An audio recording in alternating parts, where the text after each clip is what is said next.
Muito boa noite, estamos iniciando mais um Mesa Redonda Futebol Debate. O Corinthians perdeu agora há pouco do Bahia por 2-0, o Grêmio ganhou em Curitiba, e aí você vai dizer, nossa, o que aconteceu? Nada, o Corinthians está com 7 pontos, 9 do Grêmio. Se der tudo errado pro Corinthians, ou seja, se o Santos ganhar do Vitória amanhã, fica com 7 de diferença, ou seja, continua. Claro que não é bom perder, nós vamos discutir sobre isso, especialmente com o Chico Lang, mas a vantagem do Corinthians, se der tudo errado amanhã, quer dizer, se o Santos ganhar, estou falando em termos de Corinthians, se o Santos ganhar do Vitória, a diferença vai para 7 pontos. Ainda continua a diferença enorme. Nós vamos falar muito da saída do Cuca, discutir esse tema, falar do campeonato, obviamente, e até por essa razão, nós temos a alegria de receber um querido amigo aqui, o técnico do Vitória, que amanhã joga com o Santos, o Wagner Mancini, que saiu lá da concentração, com a gentileza de sempre, para nos atender, para falar sobre esse momento do futebol brasileiro, que continua com demissões atrás de demissões, e também do jogo de amanhã. Boa noite, Mancini, tudo bem? Boa noite, Flávio, Miller, Chico e a turma aí de casa, né? É importante a gente vir aqui, rever os amigos, falar um pouquinho de futebol, do Vitória. Muito legal. Olha, o outro convidado de hoje é o Basílio, né? O Basílio Pé de Anjo. Ele está chegando, ele estava fazendo o jogo, ele trabalha numa rádio, está trabalhando, daqui a pouco ele estará com a gente, o time todo está montado aqui. Boa noite, Michele Janela. Boa noite, Flávio Prado. Boa noite para você que está assistindo ao Mesa Redonda Futebol Debate. E quero mandar um boa noite todo especial a todos os professores. Hoje é dia do professor, essa categoria, essa profissão que eu sou tão assim fã, admiro tanto. Eu sou de uma família de professores, minha avó professora. Beijo, vó, parabéns. Minha mãe professora, meu tio professor, meu sogro Celso Vasconcelos, professor maravilhoso, autor de diversos livros. Então, Flávio Prado, professor, parabéns também. Obrigado. Então, um beijo para todos os professores, que um dia o nosso país valorize tanto o professor, né? E reconheça de verdade, isso. Não que nem cascatearam agora há pouco aí, né? De verdade mesmo. Verdade. Quem é a Fátima? É professora, a esposa do Primo Ribeiro, é verdade, professora também. Parabéns, viu, para a dona Fátima.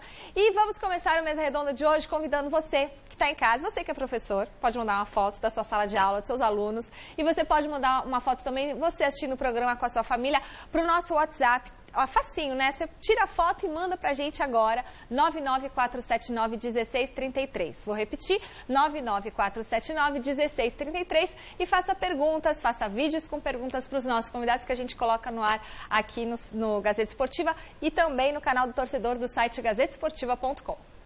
Como é o nome do seu sogro? Celso Vasconcelos. Celso, poxa vida. Não sabia que era Júnior. O Cuca não é mais o técnico do Palmeiras. Vamos relembrar esse fato, que é o primeiro tema do nosso programa. Dia seguinte ao empate de 2-2 contra o Bahia. Cuca aparece sem o uniforme do clube na sala de coletivas. Pouco antes, a diretoria já tinha anunciado a saída do treinador, que fez um pronunciamento nesta sexta-feira para se despedir do Palmeiras. Quando nós conversamos de ontem para hoje com o presidente, com o Alexandre, a gente entendeu que era o melhor a gente encerrar momentaneamente esse ciclo, né? E aqui eu externo meu agradecimento a todos, em especial ao torcedor. Campeão brasileiro pelo clube em 2016, Cuca se afastou no fim do ano por problemas particulares. Mas em maio estava de volta para substituir Eduardo Batista. O treinador, no entanto, não conseguiu repetir o sucesso do ano anterior. Nesta segunda passagem, foram 34 jogos, 16 vitórias, 7 empates e 11 derrotas. Cuca se despede do Palmeiras na 5ª colocação do Brasileirão, mas com o peso de ter sido eliminado nas oitavas de final da Copa Libertadores pelo Barcelona de Guayaquil e nas quartas da Copa do Brasil pelo Cruzeiro. Nesse tempo em que passei aqui, nessa segunda vez, tentei ao máximo ajudar a equipe, ajudar o clube de todas as formas, sempre me doando ao máximo, e infelizmente mesmo esse máximo ele não foi capaz de fazer o Palmeiras ter êxito na Copa do Brasil e nem na Libertadores, que era o sonho de todos, né? Infelizmente ficou. Futebol é assim, e tenho certeza que esses jogadores que estão aí vão classificar direto para a Libertadores, não sei em qual posição, quem sabe até o topo ainda é possível, mas se trata de um time e um grupo muito bom. Desejo a eles toda a sorte e agradeço a eles todo o empenho que eles tiveram comigo. O nome preferido pela diretoria para substituir Cuca é o de Mano Menezes, que tem contrato até o final do ano com o Cruzeiro, clube pelo qual foi campeão da Copa do Brasil. Por enquanto, o assistente técnico Alberto Valentim assume o time de forma interina, a partir do jogo deste domingo contra o Atlético Goianiense. Já Cuca vai guardar na lembrança os bons momentos vividos no Palmeiras em 2016, mas com vontade de um dia voltar. Quem sabe um dia eu possa voltar aqui mesmo para o próprio Palmeiras, fazer um trabalho tão bom quanto foi ano passado, poder fazer uma montagem de uma equipe, que é o que eu gosto, né? E quem sabe no futuro a gente possa ajudar de volta como ajudamos ano passado. Boa sorte, Palmeiras, boa sorte a todos, obrigado.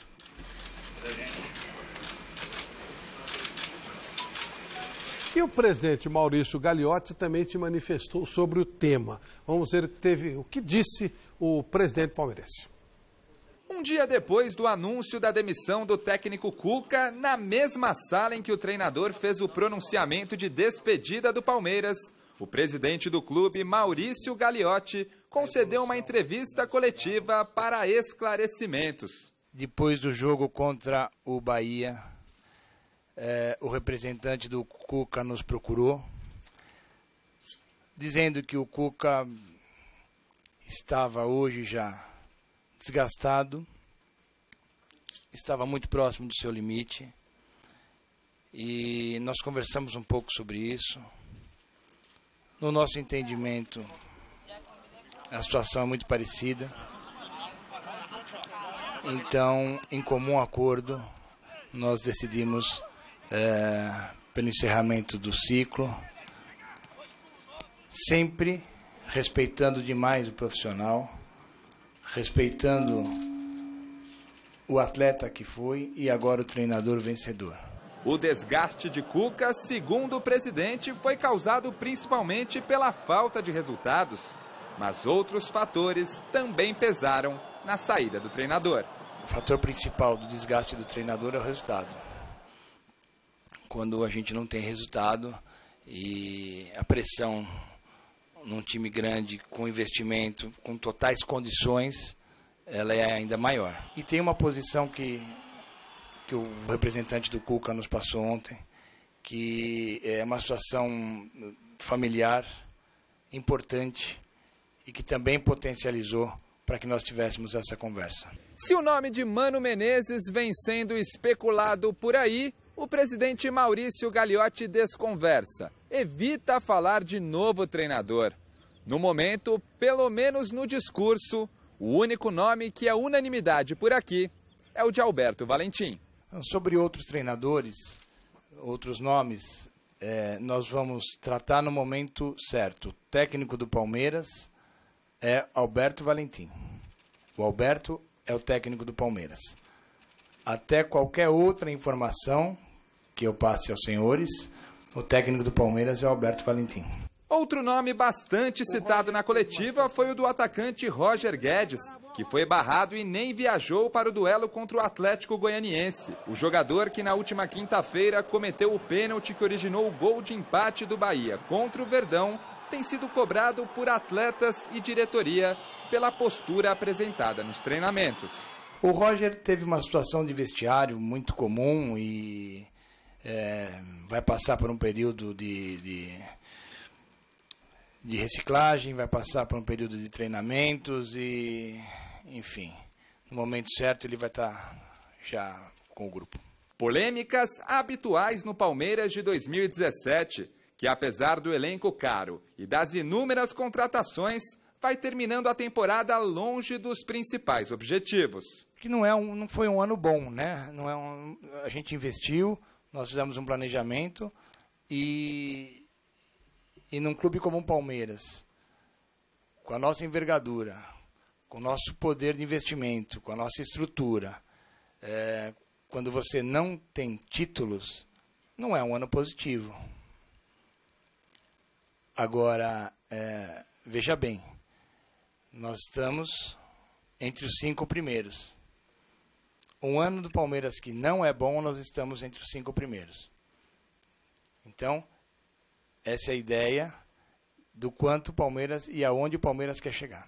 Para o presente, o que fica é a obrigação de uma vaga direta para a Libertadores do ano que vem. É a obrigação e nós temos que buscá-la. Agora, nós sabemos que tem outras equipes que também estão brigando por isso e que também têm condições. Então, obrigação nós temos de título. E o título hoje é muito difícil. Matematicamente, existe possibilidade, mas é muito difícil. Por isso que eu cito que a vaga, estar na Libertadores, é o objetivo desse momento.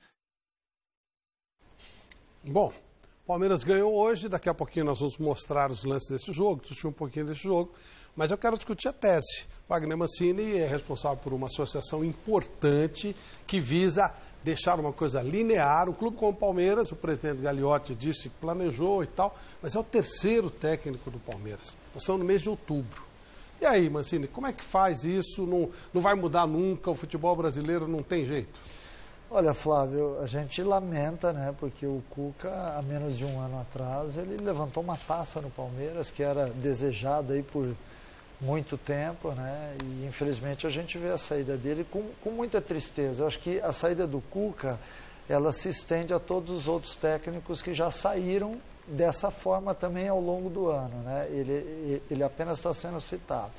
Nós, em 2013, montamos uma federação de treinadores para que a gente pudesse exatamente tentar mudar o panorama. Não em tentar levar vantagem no mercado, mas se equiparar com atletas, com instituições, com federações, com aquilo que o futebol exige hoje. Então nós nos organizamos melhor, montamos um projeto e esse projeto já passou por algumas instâncias em Brasília, mas ainda não foi votado. Então a nossa intenção, o que é? Uma mobilização de todos os treinadores com a Lei Caio Júnior, que é o nome que nós estamos dando à lei, para que seja melhor regulamentada a nossa lei, para que o técnico tenha o direito de assinar o contrato, que seja obrigatório ele assinar o contrato, porque nós fizemos um levantamento, mais de 80% dos treinadores do Brasil não assinavam contrato, então não tinham direitos na rescisão de contrato a nada, que o técnico também saia no bid, para que ele possa sentar no banco de reservas. O clube tem que ter finalizado o contrato dele. É lógico que o Palmeiras vai finalizar fazendo uma rescisão, mas outros clubes não fazem. O treinador é dispensado, chega um outro, senta no banco de reserva, então isso vai acabar. Para que o treinador possa sentar no banco de reservas, ele terá que ter a sua rescisão do anterior feita para que o novo possa sentar, assim como é feito na Europa. E eu acho que algumas outras coisas importantes também é que haja uma obrigatória, que seja obrigação do técnico se qualificar para estar no mercado. Isso em conjunto com a CBF já está acontecendo. Até 2019, o técnico para dirigir no Campeonato Brasileiro vai ter que ter um nível A, e na Libertadores a Conmebol vai exigir a partir de 2020 um nível Pro. Então isso mostra que há reciclagem, a qualificação é importante, e também quando o treinador for dispensado, que o clube arque com 100% do seu contrato, assim como é feito com os atletas, para que também o técnico tenha direito de descansar na sua casa remunerado, mas se ele for para qualquer outro clube, cessa e ele começa um novo contrato em outro clube. Lembrando também que a CBF já instituiu que a partir, eu não me lembro bem agora em que ano, o técnico só vai poder atuar em 2 equipes por divisão. Isso por campeonato. Perfeito. Ô Miller, muda de técnico, sai o Cuca, que veio como um herói, era o cara. O Palmeiras era, de uma certa forma, até o vice do dirigente importante do Palmeiras, refém do Cuca.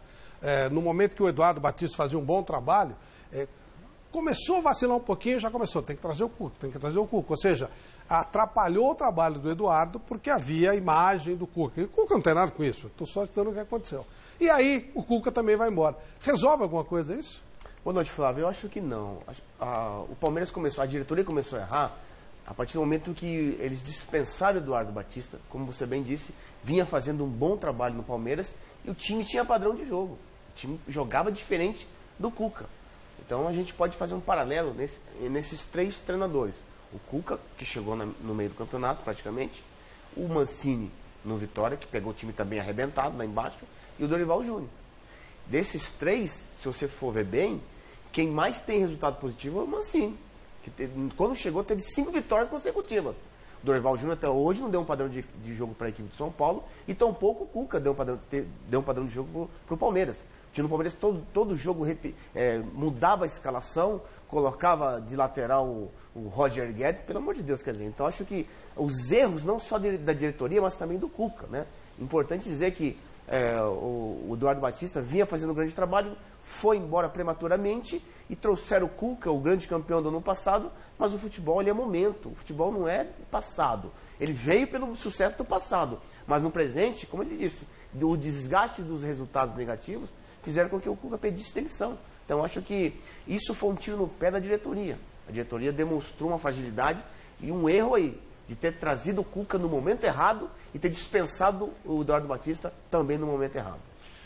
E na quinta-feira, Eduardo Batista versus Palmeiras, né? Encontra o Palmeiras no Allianz Parque, né? Ô Chico, não, o jogo é Pacaembu. Do show, todo mundo busca um Carille, né?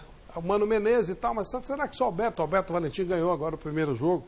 O Alberto Valentim pode ser o Carille do Palmeiras? Olha, pode ser sim. Era o que se esperava quando o Cuca saiu, que o Alberto Valentim assumisse. Até porque ele estava acostumado a substituir o Cuca quando o Cuca não estava suspenso, estava toda hora expulso. O ano passado foi um ano tumultuado. O Cuca se deu bastante para o Palmeiras, né? Se doou bastante, né? Vestiu a camisa e tal. Então estava toda hora suspenso. Tal. Quem ia para o banco? O Alberto Valentim. Era o cara que estava lá do lado dele, né? Então eu acho que 13 vezes ele já assumiu o comando do time. Isso. E ele, quando assumia o comando do time, ele mostrava qualidades. Por exemplo, hoje, nós vamos analisar aqui um pouco o Palmeiras, né, a vitória do Palmeiras. E se você ver hoje bem, o que ele fez? Ele simplificou o jogo que o Palmeiras tem. E não é padrão de jogo isso ainda, mas ele simplificou. Ele colocou ponta direita na direita, colocou ponta esquerda na esquerda, colocou, olha, eu não tenho um centroavante bom, mas não faz mal, reveza aí o Dudu e o William, e está tudo certo, jogou num 4-3-3, todo mundo sabia o que fazer com a bola, quer dizer, é o tal negócio, chegou e conversou um por um. Né? Talvez faltasse isso para o Cuca.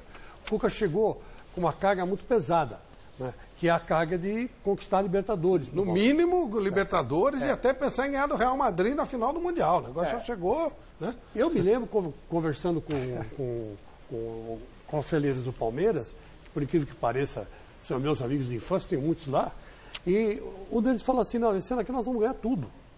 Vamos ganhar o Campeonato Paulista, vamos ganhar a Copa do Brasil, vamos ganhar a Libertadores, vamos ganhar tudo. Vamos ganhar o Campeonato Mundial, vai ser a final com o Real Madrid. Esse é o objetivo, não tem para ninguém. Eu virei e falei assim, vocês estão sendo muito ambiciosos, porque afinal de contas, se ganhar o Campeonato Paulista já é um bom começo. Não, o Campeonato Paulista está no papo. Quem é que vai ganhar o Campeonato Paulista? Era assim o discurso. Dos dirigentes, não estou falando do técnico nem do jogador, hein? Estou falando dos dirigentes. Quer dizer, entre eles, entre a cúpula do Palmeiras. E isso vira uma ebulição, né? Vira uma ebulição, porque a cobrança existe. Você imagina o Infantino. O Cuca não tem que sentar com esses caras, que são os conselheiros, mas o Infantino tem. Então você imagina. Infantino não. O Infantino Gagliotti. Não, o Gagliotti, que parece o Infantino. Por isso que eu faço confusão, né? O Infantino. Talvez o Gagliotti um dia seja o presidente. Eu trocaria fácil hoje. Tranquilo. Fácil. No Infantino eu não confio. Então, você imagina, é um cara imagina o Gagliotti substituindo o anterior, que era o Paulo Nobre, que chegava, falava, todo mundo ficava quieto porque ele falava e bancava o que falava. Bancava literalmente, né? Chegava com dinheiro. Ó, tá aqui, vou pagar a conta de luz, vou pagar a conta de luz, depois vocês me dão e eu quero esse reforço, vou buscar tal assim. Quer dizer, era assim o negócio. Era uma coisa mais intimista. Mas ele tinha que conversar com os conselheiros. E os conselheiros falavam com ele. O Gagliotti já não tem esse poder de chegar lá. O Gagliotti está bem de vida, mas não tem a grana que o Paulo Nobre tem. Não é sócio de banco. A família do Paulo Nobre, nós sabemos que é sócio de um grande banco em São Paulo. Então aí fica complicado. A cobrança é tremenda em cima do Gagliotti, dos conselheiros. E é evidente que ele passa isso quando ele senta com o técnico, quando ele senta com o patrocinador, ele passa essa apreensão. E lembrando, Flavinho, que nesse ano, só 2 contratações do Palmeiras deram certo. O William, ele foi contratado esse ano, e o Keno, que agora que são o Roberto Valentim... As menos badaladas, né? Exatamente. Tá dando moral para ele, porque o Mancini sabe, ele é treinador, sabe o que eu vou falar, Flávio. Sabe o que acontece? O Cuca não tinha um time titular. Então gera uma instabilidade no grupo que ninguém sabe se vai jogar amanhã. Olha, vai ter coletivo de madrugada, não sei se eu vou jogar amanhã. Eu fiz o coletivo como titular e não sei se vou jogar amanhã ou depois de amanhã na partida. Então o que o Roberto Valentim está fazendo? Olha, ele deu a camisa de titular para o Keno, que hoje arrebentou no jogo. Deu a camisa de titular para o William, que hoje arrebentou no jogo. Então o que o Roberto fez é o seguinte, passou confiança para esses jogadores e esses jogadores demonstraram essa confiança hoje, que fizeram uma grande partida. Não, e o meu campo do Palmeiras jogou bem. Jogou. Então quer dizer que você vê, só para completar o raciocínio, eu acho que o Cuca acabou sendo vítima da pretensão, excesso de pretensão, excesso de ambição que o palmeirense tinha esse ano. Em ganhar tudo. Eu acho que esse negócio de clube brasileiro acabar esse negócio de conselheiro. Isso não presta para nada. Esse é um modelo falido, vencido. Não serve para nada. Eu quero que alguma vez alguém mande para a Michelle aí, a hora que for, ou alguma coisa que o conselheiro fez que presta. Não serve para nada. Só para futrica. É um bando de fofoqueiros que não tem o que fazer na vida e vão no clube e ficam fazendo futrica contra quem trabalhando. É um modelo vencido, inútil, não serve para nada. E o Brasil praticamente inteiro funciona assim. Ô Vanderlei, você me permite só mostrar o jogo, aí você faz a pergunta para o Mancini? Por favor. Vamos lá, vamos ver o jogo então de hoje, vamos lá. O Palmeiras foi a Goiás encarar o Atlético Goianiense e abriu o placar aos 20 minutos de jogo com o William, aproveitando boa jogada de Keno pela direita.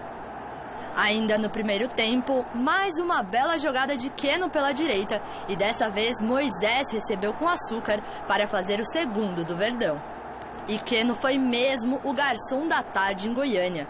Aos 14 da etapa complementar, William tocou para Keno cruzar na medida. Dessa vez, Dudu estava na área e deixou o dele. 3-0 Palmeiras. Os donos da casa ainda descontaram aos 31 minutos. Jorginho foi derrubado na área e o juiz marcou pênalti. Walter cobrou com muita categoria e definiu o placar. Atlético Goianiense 1, Palmeiras 3. É muito folgado o Walter, nossa senhora. Ô Vanderlei, fala um pouquinho desse jogo e aí você já faz a sua pergunta para o Wagner Mancini também. Bom, o jogo foi, digamos assim, tranquilo, né, pro Palmeiras, porque o Palmeiras, na verdade, tinha que mostrar que já estava sentindo o dedo do professor, Alberto Valentim. Algumas horas depois da saída do Cuca, que era uma coisa, e é coincidências da vida, ironia da vida. Temos um grande treinador aqui. 5 meses o Eduardo Batista, 5 meses o professor Cuca. Lembrando que o Eduardo Batista, quando entrou, já sabia que o Palmeiras estava reservando o tapete vermelho para receber o Cuca. E o Cuca voltou. Como é que é aquela história?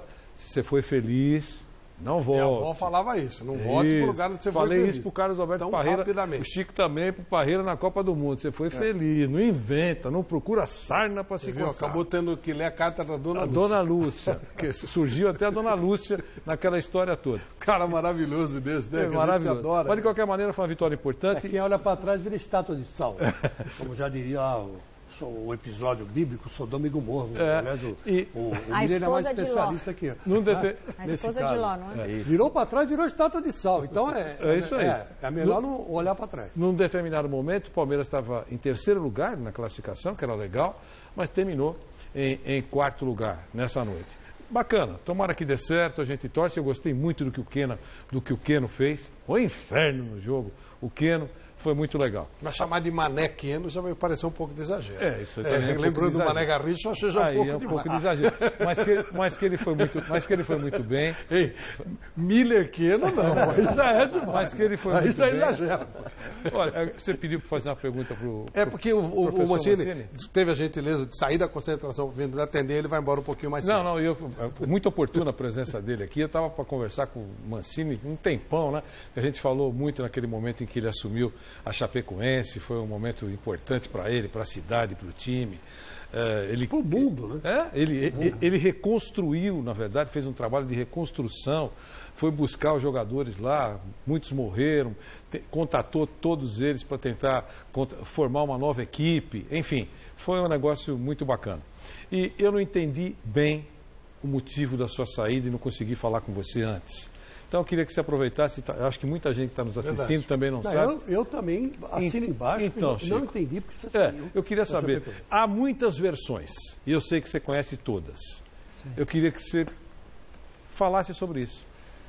Bom, sabe, eu vou iniciar falando assim da satisfação que eu tenho hoje como ser humano de ter participado da reconstrução da equipe, porque não foi simplesmente você chegar e fazer o trabalho como técnico, né? Nós tivemos que fazer muito mais, porque além dos jogadores, tinham outras pessoas do departamento de futebol que estavam no avião. Então a Chapecoense não tinha absolutamente nada. Tinha alguns funcionários que ficaram porque não estavam no voo. Então foram 20 dias ali onde a gente teve que realmente olhar para a agenda, buscar os amigos do futebol para que nós tivéssemos um time apresentando dia 6 de janeiro. E deu certo, a gente fez, e 60 dias após isso daí, nós estávamos levantando uma taça de campeão estadual, em cima do Avaí, que já havia subido da Série B para A e que vinha com um time montado. Então isso mostrava que já estava dando liga. Paralelo a isso, a gente jogou Libertadores e nós passamos de fase dentro de campo. Por um erro administrativo, a Chapecoense acabou ficando de fora. E vinha tudo bem. Nós iniciamos a Copa do Brasil também. Nós havíamos empatado lá com o Cruzeiro, empatamos em casa. E pelo saldo de gols a gente saiu do campeonato. E aí veio o Brasileiro, a gente liderou por 2 rodadas, junto com o Corinthians, mas com saldos melhores, e aí de repente a Chapecoense perde, empata, ganha, perde, empata, cai para 13º lugar. Nessa ida para 13º lugar, nós havíamos jogado contra o Fluminense no Rio, e o Fluminense esse dia empatou, nós com um jogador a menos, eles empataram aos 49 do segundo tempo, e eu senti um ambiente diferente no vestiário. Mas, como o jogo era em Edson Passos e demora um certo tempo até o Rio de Janeiro, eu fui no ônibus ali, 1h15, pensando, falei, mas não é possível que... Porque há 7 dias antes já havia tido uma conversa onde o presidente da Chapecoense havia me dito que futebol era resultado. Embora a gente tivesse muita amizade com todos eles, mas ele me disse essa frase. Uma semana após, a gente jogou contra o Atlético Mineiro e eu já havia decidido comigo que eu sairia, porque eu já não estava achando certo, já achava naquele momento que havia uma injustiça sendo feita com todo mundo que estava ali, não era só com o Mancini não, com todo mundo que ali estava. Aí eu fui para o jogo do Atlético Mineiro, que nós até perdemos de 1-0, e que eu falava até com o Chico Lang aqui, que foi a estreia do meu filho no Atlético Mineiro, então foi um jogo marcante para mim, o Atlético venceu por 1-0, e momentos antes de entrar em campo, o mesmo presidente foi lá na minha sala, falou comigo, pediu a minha ajuda, disse que eu não deveria de maneira alguma levar em conta aquilo que ele havia dito, que ele contava comigo até o final da temporada, e ele me fez ali mudar de ideia, porque eu ia entregar o cargo após o jogo. Aí eu fiquei, e uma semana depois aconteceu isso. E nós estávamos no Rio, na terça-feira de manhã, que o jogo foi numa segunda, na terça-feira de manhã tinha um treino, para quem não jogou, eu fui dar o treino, mas eu já estava demitido. E não sabia? E não sabia. E quando eu voltei, o diretor executivo... Você deu treino pessoal? Eu fui até o treino, porque foi numa academia. Eu fui até o treino, acompanhei tudo, fiz a minha presença, porque não era da minha parte, mas eu fiquei ali. E no meu retorno ao hotel, eu fui informado de que na noite anterior, após o jantar, quando eu saí da mesa para ir me repousar, foi feita uma reunião e que ali eles decidiram que eu não seria mais o técnico. E eu achei ruim, né? Porque eu disse que eles deveriam ter sido leais. Demissão faz parte do futebol. A gente acabou de ver uma entrevista do Cuca, né, do presidente do Palmeiras, agora, que ela fosse feita com lealdade de quem chegou e ajudou, que tivessem me avisado antes do treino para que eu não passasse por aquele momento. E beleza, e eu dei uma declaração sobre isso. Então, até hoje, eu também me pergunto, e a explicação que me foi dado é que foi por falta de resultado, que a Chapecoense estava em 13º lugar. Aquela velha história, né, Flavinho? O dirigente não tem palavra mesmo, né? Não. Uma semana antes ele disse, olha, retira o que eu falei. Ele ia sair... Quer dizer, e você ia pedir demissão e você voltou atrás por conta da declaração do presidente. Exatamente, até porque ele me pediu ajuda, ele falou, confio em você, eu sei o que você está fazendo. E uma semana depois ele me disse que por muita pressão externa de pessoas que ajudavam o clube, que eu não sei quem é, também não me interessa, ele acabou, junto com a diretoria, tomando a decisão de me tirar. Ô Wagner, eu como todo brasileiro gosto de fofoca, claro. Tá? Mas não no futebol. Futebol acho que ele não pode viver de fofoca, que vive-se muito disso. Fofoquinha daqui, fofoquinha de lá. E é uma coisa diferente, a fofoca do bem, aquela brincadeira, eu até gosto. Mas quando chega no futebol, você não trabalha, não se fala de futebol, tática, técnica, começa a fofoquinha daqui. Mas teve uma história que eu acho que a gente precisa perguntar para você. Claro. O Wagner Mancini saiu porque ele estava com uma namorada nova, estava irresponsável, não aparecia para treinar. Apaixonado e tal. O que é bom. Conta essa história pra gente, porque realmente eu conheço você há muitos anos, gente amigo de muitos anos. E eu me surpreendi com essa história. Isso aí, na minha saída, após esse incidente, na minha saída, eu dei uma declaração dizendo que a diretoria não tinha agido certo comigo em relação ao treinamento. Não da demissão, porque é um contrato de trabalho, eles têm o direito de fazer o que eles quiserem. E algumas pessoas se doeram porque eu não citei nome. E pegaram uma jornalista de São Paulo, que eu não vou falar quem é, óbvio, e ela fez uma matéria dizendo que por eu estar apaixonado, que eu chegava atrasado nos treinos, que eu mudava horário de reuniões, de palestras e de tudo mais, que aquilo estava influenciando na minha vida. Eu estava sozinho em Chapecó. Eu morava num hotel sozinho. Então, isso. Ou seja, a pessoa mentira. Que se alegava que você chegava atrasado porque estava com essa pessoa, nem estava em Chapecó. Não estava em Chapecó. Então, foi fruto de uma vingança. Eles quiseram, de certa forma, falar. E quando eu liguei lá para falar, peraí, mas o que vocês estão falando? Não, você não falou, você também não citou nomes. Então, eu vi que era uma retaliação daquilo que eu havia falado. Não. Mas, enfim, eu gostaria de dizer que quem está apaixonado faz tudo melhor na vida. Eu gostaria de estar apaixonado em todos os momentos, porque eu nunca vi ninguém apaixonado fazer alguma coisa que não seja bem feita. Mal informada, né, jornalista? Exatamente, mal o fato de... A sua vida pessoal, sinceramente, realmente não interessa. Sua vida pessoal é sua vida pessoal. Agora, o que me assustou, o Wagner não marcou o horário de treino, mudou. Não tem a ver, tem pessoas que não têm esse perfil. E curiosamente, há cerca de 10 anos atrás, eu li uma entrevista de um dos atletas da Chapecoense falando exatamente que o erro da diretoria tinha sido a demissão de Wagner Mancini, porque na época tudo caminhava bem. Então, se fosse realmente verdade, os próprios atletas sairiam falando, realmente era uma bagunça, e não era uma bagunça, vocês me conhecem, sabem,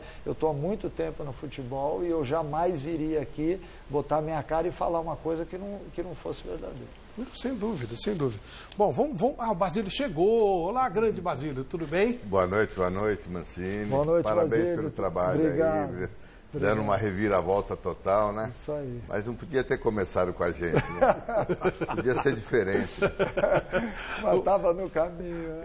Daqui a pouco a gente vai falar, claro, do 77. O Mancini tem... depois eu preciso conversar com ele em particular. Não sei o que ele tem contra o Corinthians. Porque... Fora aquela brincadeira boba que fizeram com você, que você acabou desabafando, que você estava falando para mim, e o seu amigo sacanamente colocou na internet, aquele desabafo seu, o Mancini sabe como parar o Corinthians. É um negócio impressionante. Parou com a Chapecoense 1-1 e depois foi lá e ganhou de 1-0 com vitória. Então quer dizer que você está proibido de entrar na arena. De enfrentar o Corinthians esse ano. Esse ano acabou. Ô, Michele, você falou que os prêmios de hoje para o nosso telespectador são 6 pares de ingressos do show do YouTube que o Basílio ia oferecer. Isso, Basílio. Eu não falei nada, mas se o Basílio falar... Não, tá chegando agora. Michele, não é verdade, eu quero te agradecer. Eu preciso esclarecer essas os coisas. 10 convites que ele me arrumou pro show do Paul McCartney. Como é que ele ia ter ingresso do show É show do Paul YouTube? McCartney. Mas já foi hoje, tá sendo Mas já hoje. tá sentando, gente, não vai dar. Não tem, para com isso. Tá vendo, Não, mas eu Basílio? devo transparente. Você tá vendo? Flávio, você sabe que eu fui atleta do Basílio, né? Ah, você foi... Lá no Bragantino. Eu tive a felicidade de ser atleta do Basílio. Obrigado pela Depois de lembrança. tantos anos, né? Mas gosto porque tem personalidade, você entendeu? Uns momentos meio críticos, ele falou, Basílio, não me leve a mal, mas eu tô fora. Rapaz, era uma época que eu tinha umas pendências com a família. Eu sabia. Falei, Basílio, não conte comigo que eu preciso antes resolver isso aqui. Gente, olha, tem 2 lances pra gente mudar esse tema do Palmeiras, pra gente falar depois com o Mancini sobre o jogo de amanhã, para podermos liberar o Mancini, que afinal de contas ele tem que atravessar a cidade e foi super gentil de atender o nosso convite. 20 minutos, lance do gol de William, houve falta do Dudu sobre o zagueiro? Vamos dar uma checada nesse lance. Aí, ó. Frente, tal e coisa. Sem dúvida. Aí, cruzamento. Houve falta ou não? É no meio, né? O Dudu tá lá no meio. Tá perguntando? Não é a jogada do Keno. Você está perguntando? Eu tô. Para mim, falta. Foi falta? Lá no também meio? só vi depois. Mas teve falta. Falta. Você achou? Miller, falta? Falta, empurra. Basílio? Empurra literalmente, tira o zagueiro da bola. Literalmente. Não é brincadeira de criança, mas é falta. Que ele empurrou assim. Chico. Não só foi falta, como mexeu com o psicológico do adversário. E eu acho que o Palmeiras ganhou exatamente porque foi ajudado pelo juiz. Porque o psicológico do adversário estava lá embaixo, que é o Atlético Goianiense. E aí o que aconteceu? Aí o que aconteceu é que os caras não conseguiram se levantar. Por quê? Porque o gol do Palmeiras foi totalmente Abalo psicológico irregular. grande. Foi um abalo psicológico tremendo. Foi uma tsunami isso aí para o Atlético. Até o Atlético se recuperar, já estava 2-0. Mancini, foi falta? Foi falta. falta. Sabe que eu estava falando aos meus atletas sobre o jogo de amanhã, Ricardo Oliveira faz muito isso dentro da área. A jogada está sendo desenhada, ele empurra o zagueiro, ele ganha aí 1-2 segundos. Volta para o segundo pau. E volta para o segundo pau. Mas foi macete de atacante, você foi um grande atacante, macete de atacante. Aos 30 minutos do segundo tempo, o juiz marca pênalti do Mike sobre o Jorginho. Foi pênalti ou não foi? Vamos ver. Vocês viram que hoje a coisa está democrática. O Primo selecionou um lance contra o Palmeiras, hein? Porque o Bahia ganhou, o gol do Dudu, o negócio o Bahia ganhou, ele tá que ganhou, né? E esse lance aí, foi pênalti ou não foi? Pênalti, claro. O jogador não toca nem na bola, só toca no... Ele só toca no Jorginho, jogador do Atlético Goianiense. Verdade. Pênalti, Basílio? Para mim foi. Pênalti. Chico? Foi, porque ele chuta o calcanhar do cara, quer ver aqui, gozado? Ele dá uma pegada no calcanhar, quer ver? Nossa, esse jogador é bom, viu? Ele domina bem a bola. Olha como ele protege a bola. Ele é bom jogador. Não, ele é bom jogador, mas ele levou uma pegada no calcanhar, ó. Não, então por isso, porque ele protege a bola. Proteção que ele faz. E ele vai direto no calcanhar. E o árbitro deu, o pênalti foi dado. Mancini. Pênalti. Vanderlei. Pênalti. E aí o Walter cobrou de uma maneira espetacular. Nossa. Uma delícia. Eu comecei a rir. Eu acho muito engraçado isso. Mas sabe levou o louco Abreu, né? Se o cara perde o gol, querem matá-lo, né? Mas sabe o que acontece, Flavinho? Poucos atacantes no futebol brasileiro têm a qualidade do Walter. É verdade. É verdade. Guerreiro, eu acho que ele jogaria em São Paulo em time grande. Exatamente. O problema é que ele faz mal para ele mesmo. Ele tem 28 anos de idade. Quanto ele tem? 28 anos de idade, é novo. 28. Ele é técnico, ele sabe fazer 1-2, ele coloca seus companheiros na cara do gol. Pouco atacante, sabe? O Prato que sai da área no São Paulo, ele morre de fome. O Jô morre de fome. Eles não sabem fazer 1-2. A gente estava conversando sobre isso nos bastidores. O Walter sabe fazer tudo isso e chuta muito bem. Quer dizer, é um desperdício um jogador como o Walter, na categoria dele, estar nessa situação. Que eu gostaria de ver o Walter num time grande. Mancini.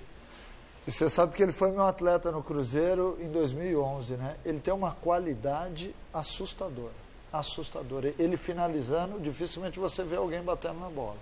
Só que é o que o Miller falou, ele tem que se tocar, ele tem que emagrecer, ele tem que se alimentar melhor, ele tem que tornar isso um hábito na vida dele. Hein, Basílio? Porque faz diferença, né? Hoje ele correu pra caramba, mas é complicado. Faz a diferença e outra coisa, né? Tem que ter a coragem para fazer o que ele fez. Porque vários que tentaram aí, a gente viu... O Pato no Corinthians? O Pato foi um, né? Recentemente teve um outro também que tentou fazer essa jogada, acabou não dando certo. Logicamente, na hora que você vai entrar no vestiário, tem alguns que não entram, né? Tem alguns que vêm por fora, não conseguem nem chegar no vestiário, porque é uma pressão muito grande em ser corajoso como ele foi, mas ele abusa da qualidade dele, né? O Zidane fez em final de Copa, é muita loucura. O Louco Abreu fez em Copa do Mundo. O Djalminha fazia isso toda hora. Mas então, o Djalminha também. Eu só quero dizer que tem jogos que, hoje estava mais ou menos tranquilo. Cara, no final de Copa do Mundo, fazer um negócio desse, tem que ser maluco, não tem? Agora, Flavinho, uma coisa interessante sobre o jogo do Palmeiras, o Palmeiras mandou na partida, né? O Chico bem lembrou que o Alberto Valentim, ele só reposicionou corretamente os seus jogadores e o Keno, né? O Keno hoje, ele realmente foi a prima-dona da festa. E, sem dúvida nenhuma, o Palmeiras mereceu a vitória. Com as duas únicas contratações acertadas nesse ano do Palmeiras. Keno e o William. E os dois saíram com dores musculares. E eu acho que os dois deveriam ser poupados. É uma questão de... próximo jogo não joguem, acho que tem que poupar. O Keno saiu com problema no músculo e também o William. Não precisa... O Alberto, segura. Tem que segurar, né? O que é o próximo jogo do Palmeiras? Ponte Preta. Ponte Preta. Segundo o Chico, uma molezinha para eu ouvi. Tira os caras, pô. Poupa os caras. Eu ouvi um passarinho dizendo o seguinte, que eles não são tão... Eles já estão até recuperados. Né? E com muita vontade de somar mais 3 aproveitar que tá bom, né? Aproveitar que tá bom, porque o Corinthians perdeu hoje vergonhosamente do Bahia, né? Calma, Chico. Perdeu vergonhosamente. Depois você chora. Tem derrota que você perde, você fala, bom, paciência. 3 bolas na trave, o goleiro pegou um pênalti, ou espalmou, aquelas coisas, aqueles azares incríveis, né, que o Corinthians tinha no passado, né. Uma vez eu fui ver um Corinthians Noroeste, o Corinthians mandou 6 bolas na trave. É um negócio impressionante, cara. E aí perdeu de 2-0, 2 contra-ataques, 2-0. Agora hoje não, hoje perdeu feio. Hoje perdeu feio. Tomou 2 gols infantis, é verdade. Agora, Flavinho, uma coisa interessante que eu me lembrei que eu jogava no Santos, o Jorginho, que hoje é treinador também, ele treina no Água Santa, um jogo na Vila, e ele deu 3 passes para mim e o zagueiro cortou. Aí eu cheguei para ele assim e falei assim, olha, você deu 3 passes e o zagueiro cortou. Agora dá um passe na cintura dele. Aí disse, mas na cintura? Como assim? Joga aqui, depende, lógico, perto do back, que ele não dá tempo de bola de segurança. Assim. Exatamente, entendeu? Foi o passe do Keno. Eu me lembrei desse lance. Foi muito bom, né? O passe do Keno, ele deu passe na cintura, entre os 2 backs, né? Ele deu passe na cintura do back. Não dá tempo do back levantar a perna ou fazer assim. O máximo que ele faz é pôr a mão. Exatamente, por isso que ele deu um excelente passe e o gol bonito do Moisés. É legal, né? Esses macetes de futebol, essa coisa que a gente, por mais que estude, a gente não consegue, né? Ali o passe na cintura é o essencial. O Mancini, Vitória, 32 pontos, a Chapecoense está fora da zona de rebaixamento, tem 32 também, aí é no saldo de gols. A Ponte tem uma vitória menos que o Chapecoense e que o Vitória, ela é a primeira da zona de rebaixamento, o número de pontos é igual. Um jogo como esse contra o Santos, com que... porque eu às vezes separo, né? É outro campeonato, o Santos está disputando para ser segundo. Sim. Como é que é para você esse tipo de jogo? Então, é jogo onde a gente tem que somar ponto, né? Porque o Vitória está numa situação hoje que ele não pode deixar nenhuma partida. Lógico que nós sabemos que jogar contra o Santos fora de casa, contra o Corinthians, Flamengo, é difícil você ganhar. Mas o Vitória vem de 5 vitórias fora de casa. Então é um recorde não só na história do Vitória, quando no Campeonato Brasileiro desse ano, ninguém ganhou 5 jogos seguidos fora. Então dá para a gente... saber que se o Vitória for um time aplicado como vem sendo e tiver a velocidade de jogo que tem usado, principalmente fora de casa, dentro de casa não tem tido êxito porque as equipes jogam de uma forma diferente. E você vai usar a vitória contra o Corinthians na palestra? Vou usar, eu tenho usado sempre, né? Em especial amanhã, que é o jogo em São Paulo também. Que é um jogo grande. E que foi um marco pra gente, né? Porque você jogar na arena do Corinthians, o Corinthians League, invicto a não sei quantos jogos, a 34 jogos, com aquela pressão, e você vai lá e vence a partida, e venceu merecendo vencer, não foi um jogo atípico. Até o Carille falou isso. Até o Carille falou. Então, assim, é lógico, a gente sabe o poderio do Santos, como o Santos tem um time leve, rápido, com o Lucas Lima armando, né, o Bruno Henrique, que não sabe se joga, também vencendo diferencial na equipe. Parece que não joga, a informação que tem é que não joga. O que a gente está sabendo é que ele não está certo se joga ou não. Mas não se iluda não, porque o Santos vai descobrir. O Levi Coupe, que é uma raposa velha, é uma raposa e ainda por cima velha, quer dizer, manja bem. Raposa mestra. Acabou de falar aí, velha não. Não, é velha não. Não, eu estou dizendo. Não, aqui a gente tem uma brincadeira, eu e o Flávio, né, que eu falo uma coisa e ele fala, velha não. Mas eu não vou dizer aqui não. Então, quer dizer... conta pra nós, pô. Aí eu viro pra ele e falo assim, eu me interessei, então eu vou contar. Faz favor. Eu chego pra ele e falo assim, bicha velha. Ele fala, velha não. A gente faz isso em homenagem ao Leão Lobo, né? Nosso amigo Leão Lobo, na verdade. Então, mas não se iluda, viu? Porque se o Bruno Henrique não jogar, não quer dizer nada. Porque o Liverpool vai dar um jeito de pegar você no contrapé e tentar dar velocidade. E bola no Ricardo Oliveira, que está inspiradíssimo, né? O que você vai fazer para pegar o meio campo do Santos, que com o Lucas Lima é um meio campo perigoso, e como parar o Ricardo Oliveira? O Ricardo Oliveira você tem que marcar em cima e ter uma linha bem feita o tempo inteiro, sair, voltar, porque isso acaba tirando a atenção do atacante. A hora que você fica muito estático lá atrás, o atacante ele arruma espaço para jogar, o Miller sabe disso, nas costas dos seus volantes. Então, se a tua linha se movimenta, também vai quebrando, mas acho fundamental marcar bem o Lucas Lima, que é o cara diferente do time, né, que faz a bola chegar rapidamente à frente, e você tem que ter um sistema bem agrupado, não tem jeito de se jogar fora de casa, hoje medindo forças com o Santos. Um ponto a teu favor contra o Santos é que o Santos joga e deixa jogar o adversário jogar muito. Isso você pode aproveitar, porque o meio campo do Santos, assim, além de ser leve e técnico, ele deixa o adversário jogar. Ele não é muito marcador. Exatamente. Né? Isso pode ser um ponto a seu favor. O Alisson, se jogar, é um jogador mais aguerrido. Ele é mais pegador, né? Mas o Santos é uma equipe assim, e é quase que histórico isso, né? O Santos sempre teve times que deixava jogar, só que com a posse de bola é um time altamente perigoso, chega muito rapidamente ao gol adversário. Ô Michele, tem perguntas para o Mancini, né? Porque ele tem que sair, como a gente já disse. Foi, aliás, obrigado, inclusive, ao pessoal do Vitória, o assessor que está aqui e tal, porque a gentileza do Vitória de liberar o Wagner para vir com a gente. Sim, olha, eu tenho algumas fotos aqui e tem 2 vídeos que a Giovana está separando lá, que eu preciso só ver se a pergunta é para o Wagner Mancini direitinho, porque chegou a pergunta. Mas os nossos telespectadores aqui, o Henrique Santos, lá de São Vicente, ele pergunta para o Wagner Mancini qual o momento mais desafiador que ele viveu na carreira dele e o que ele espera para o futuro, onde ele se vê, onde ele se projeta no futuro.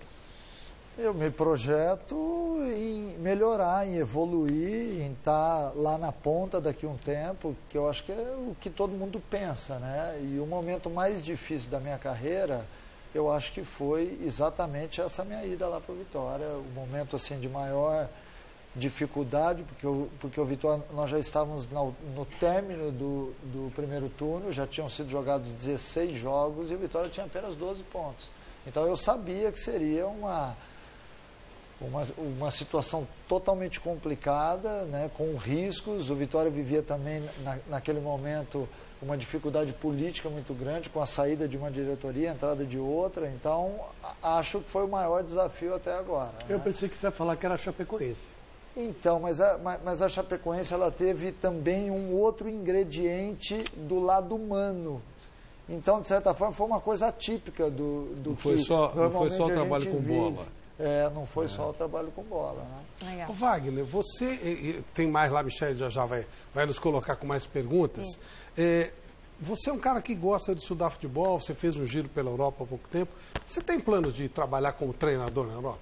Eu tenho planos, mas eu vejo isso com uma certa dificuldade, porque Nós hoje, de certa forma, perdemos mercados interessantes que tínhamos na Ásia, no Oriente Médio, né? Você vê que ninguém mais sai daqui para ir para o Japão, para a Arábia, para os Emirados. Por quê? Porque a UEFA acabou tomando conta desses lugares e exigindo que todos tivessem a carta da UEFA para que pudessem ser aceitos lá.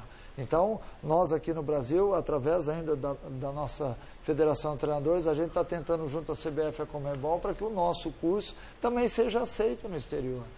E paralelo a isso, lógico que seria um sonho você dirigir uma equipe na Europa, de uma divisão, num país que fosse altamente competitivo, mas eu acho que nós estamos um pouco distantes disso.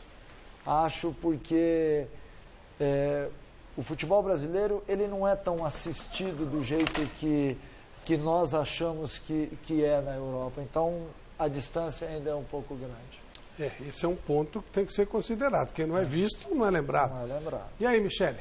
Bom, agora vamos colocar aí a participação dos nossos telespectadores aqui no Mesa Redonda Futebol Debate. Nós temos as fotos, pessoal que está mandando aí no nosso WhatsApp do canal do torcedor do site gazetesportiva.com, telefone 99479-1633. Aí todas as suas perguntas, as suas fotos estarão lá no site gazetesportiva.com/canal do torcedor, beleza? O William está lá colocando tudo na internet e a Giovana Pinheiro ajudando a gente aqui na televisão. Olha só, a primeira foto que eu tenho aqui hoje é do Henrique Fagundes, de Vila Nova York, aqui de São Paulo. Aê, com uma taça aí, né, campeão, beleza. Temos também o Reinaldo Araújo Santos, com o seu cachorro também santista, de Itaquaquecetuba, que bonitinho. O Gildeon Costa dos Santos, palmeirense, olha só, até a unha dele tá verde, gente, ele é de Taboão da Serra. Que bonito, coisa, hein? Eu vou Essa fazer isso. Aí foi a que o Miller usou, hein? Em 96, verdade. Verdade. Eu vou pintar minha unha também de azul. Edil Ramos, corintiano, de Belém do Pará, ligadinho no Mesa Redonda. Jaqueline Ferreira, São Paulina, de Carapicuíba. E o Sérgio Antônio Santista, de Osasco.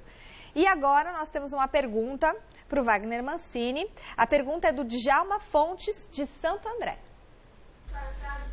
Boa noite, Michele. Boa noite, Flávio. Quem está falando aqui é Djalma. Sou de Santo André, do Parque Jaçatuba. Minha pergunta é para o Wagner Mancini, que até agora ele só dirigiu time pequenos. E o sonho dele é dirigir um time de expressão, time grande, para quem sabe disputar, ser campeão de um campeonato brasileiro e, possível, disputar uma Libertadores. Se é o sonho dele, que se até agora, como eu já disse, só dirigiu time pequeno. Olha, Santos, Cruzeiro, Vasco, Botafogo. Exato. E já disputei 2 Libertadores também com a Chapecoense e com o Paulista de Jundiaí. Esse é o Djalma. Mas enfim, um grande abraço ao Djalma. E eu espero, lógico, me manter aí sempre no alto nível do futebol brasileiro. Tá certo, é isso aí, Flávio. Lembrando que você ganhou, só para lembrar, né? A Copa do Brasil com o Paulista de Jundiaí. Né? E foi em cima do Flamengo. Em cima do Fluminense. Do Fluminense, Santo André em cima do Flamengo, o Paulista em cima do Flamengo. O Abel Braga, coitadinho, levou uma cacetada feia nesse dia. O Wagner, o nível do futebol brasileiro hoje, que nível ele está? Nós falamos agora, você falou sobre dificuldade de ir para a Europa, o nível do futebol brasileiro hoje? Então, Flávio, essa é uma pergunta, esses dias eu estava escutando até num outro canal, que aqui se joga um futebol de baixa qualidade, que o nível está por baixo, porque tem 12 equipes brigando ali perto do Z4 e tal. Eu acho que o panorama do Campeonato Brasileiro é o que nós temos à disposição, porque os melhores jogadores não estão aqui no Brasil, eles são vendidos, eles estão lá fora. Então, se nós recrutássemos todo mundo que está na Europa para jogar nos times aqui, certamente a gente teria muito mais em termos de plástica, de futebol bonito. Eu acho que se joga o futebol que se joga no mundo inteiro. Até antes do programa, a gente falava ali, eu, o Miller, o Primo também, sobre isso daí, que o futebol mudou muito.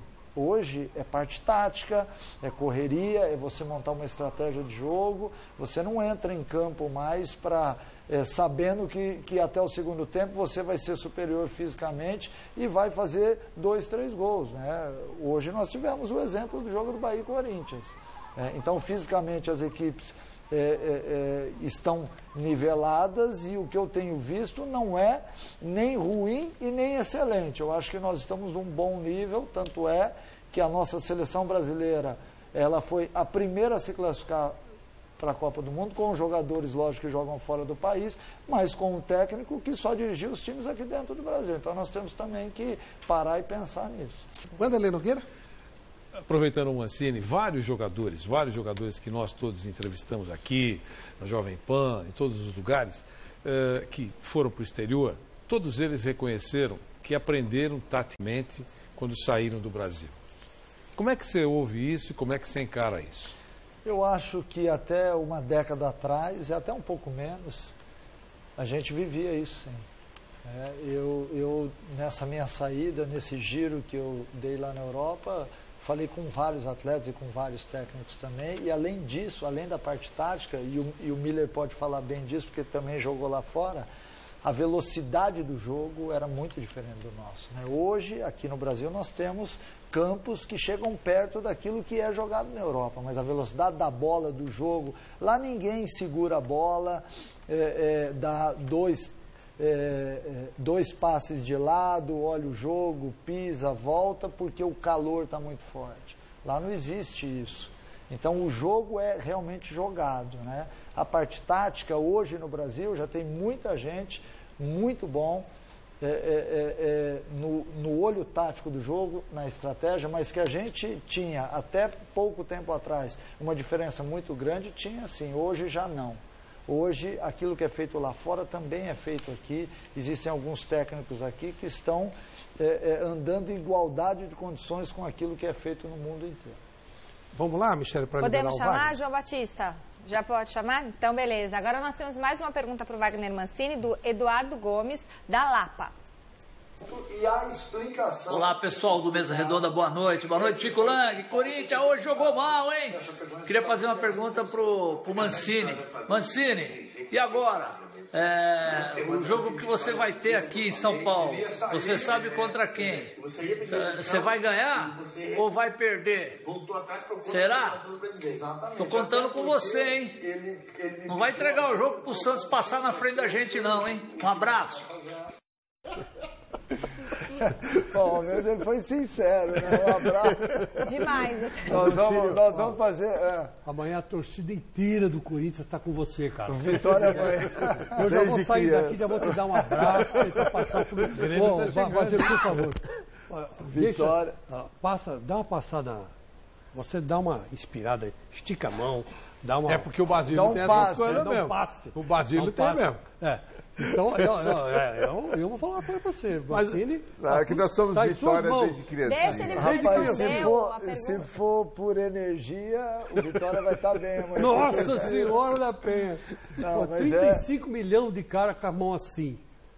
É o que eu falei anteriormente aqui. O Vitória não pode abrir mão de nenhum jogo de pontos, porque está numa luta incessante para sair de perto dessa zona de rebaixamento que tanto atordoa a todos nós. Então, por isso, a gente vai em busca da vitória. A gente sabe que é contra o Santos em São Paulo, mas o time vem jogando bem fora de casa, a gente acredita nisso.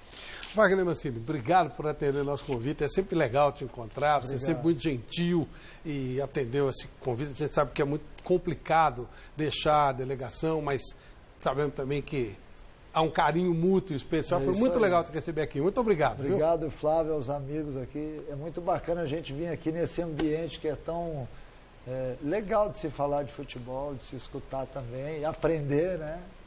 Ensinar. Obrigado, Wagner. Obrigado a você. Com muita tristeza, com muita dor no coração, vou chamar agora o jogo do Corinthians. Foi triste. Você é um cara de pau. Foi doído. Você é um cara de pau. Foi doído. Só falta você bater no braço. Foi muito triste. Mas continua sendo nós. É nós. Muito dolorido, muito triste. Então vamos ver os gols do Bahia contra o Corinthians. Vamos lá.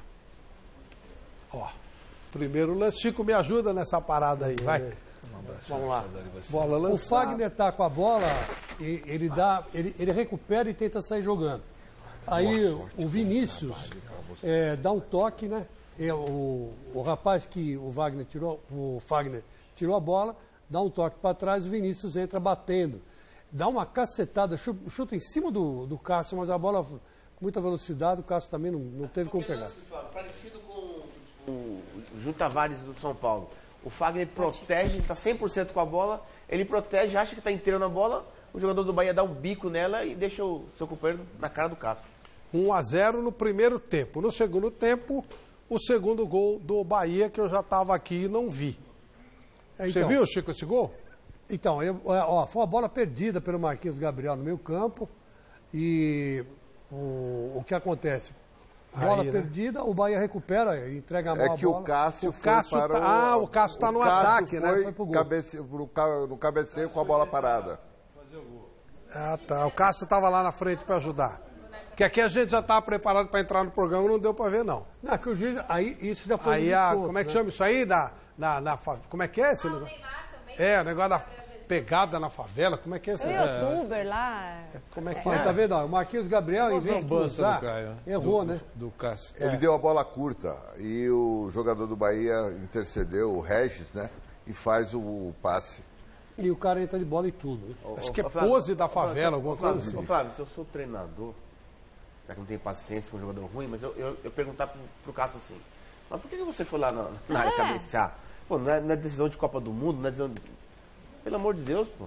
Não é o título que está em jogo, né? Pô, jogo normal, por que vai lá na área cabecear? Ô Basílio, você estava inclusive trabalhando nesse jogo. Tá. Foi merecido o resultado do Bahia? Foi. O Bahia foi melhor que o time do Corinthians. Quem olha o Bahia jogar da forma que jogou, não foi muito diferente aqui quando fez o jogo aqui na Arena do Corinthians. O time que mais teve a posse de bola, uma vantagem muito maior do seu setor de meio de campo ali, né?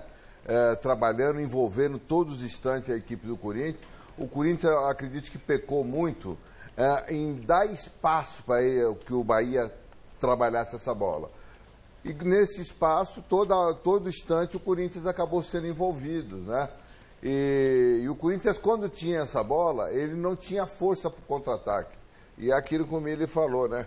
O Jô ele tem que voltar para vir receber. E depois o Jô não tem pique, né? O jogador veloz, e até ele chegar lá, ele fica fora das jogadas que o Corinthians vai tentar fazer as jogadas de fundo. A que você atribui a derrota do Corinthians? Por que o Corinthians jogou mal?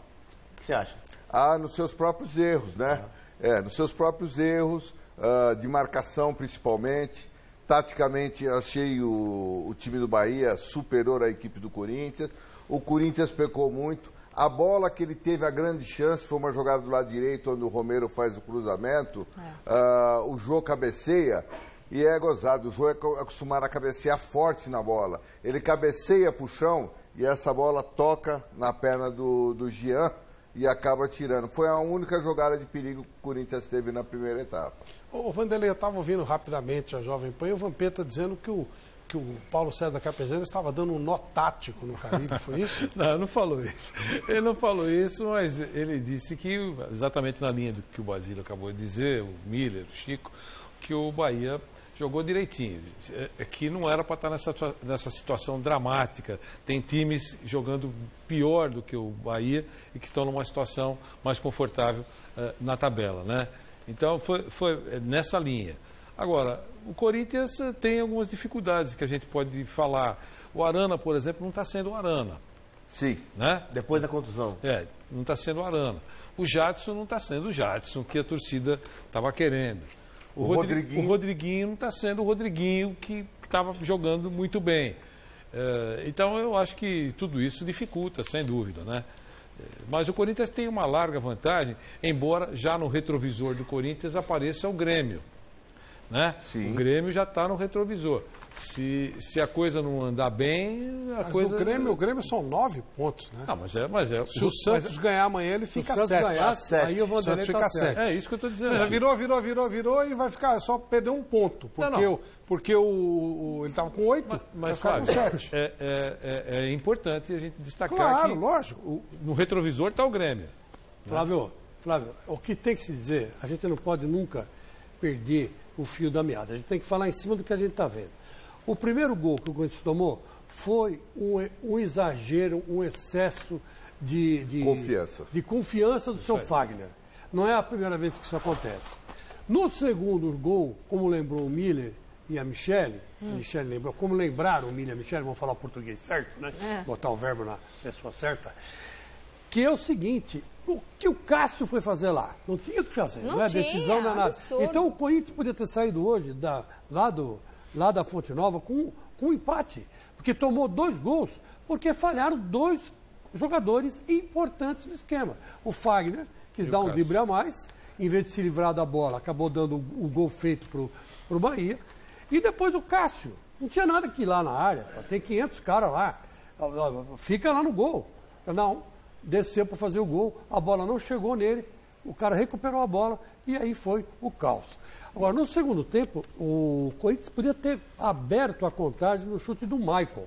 Sim. O Michael chutou em cima do goleiro. Na marca de pênalti. Na marca de pênalti. Quer dizer, falta um pouco, às vezes, de tranquilidade. Por exemplo, se ali tivesse o Cleison, sairia o gol? Eu acho que sim. Porque o Cleison é frio na hora de conclusão. Mas o Corinthians está pecando nisso, perdeu um pouco essa tranquilidade. Perdeu um pouco a tranquilidade. Não acho que o Corinthians ficou normal. Não, o que a gente se acostumou com o Corinthians anormal do primeiro turno. Foi anormal, 90% de conquista. Agora ele está igual aos outros. Eu não acho. O Corinthians tem um time razoável e os jogadores do Corinthians pensam que são o Real Madrid. Que eles, na verdade, estão com o campeonato ganho. Não estão com o campeonato ganho. Não estão. Faltam 10 rodadas. O Corinthians pode ser muito bem, mas ultrapassado pelo Santos. Pelo Grêmio, acho que não. Mas pelo Santos pode. Porque o Santos não tem mais título nenhum para disputar e pode se dedicar só para o Campeonato Brasileiro. E o Grêmio e o Santos hoje... No meio de semana é Corinthians e Grêmio, né? Corinthians e Grêmio. Quarta-feira. Quarta-feira. É um jogo que em Corinthians. Em Corinthians. Você tem que ganhar. Porque é um jogo de 6 pontos. Sim. Porque, por exemplo, olha que coisa engraçada. O Corinthians tem que se preocupar com o Grêmio. Não pode perder do Grêmio. Perdeu do Santos, então a vantagem que tinha no primeiro turno acabou indo para o brejo. Agora tem que tomar cuidado, não pode ficar perdendo o jogo. E o Santos ganhando, muito cuidado. Tem que ganhar do Flamengo. Empatou com o Cruzeiro e ganhou do Cruzeiro. Então, do Cruzeiro tudo bem. O Cruzeiro já não chega no Corinthians. Já o Corinthians deu uma eliminada. Mas o Corinthians ganhou do Grêmio lá, lembra? 1-0. Sim, ganhou de 1-0. lá em Grêmio.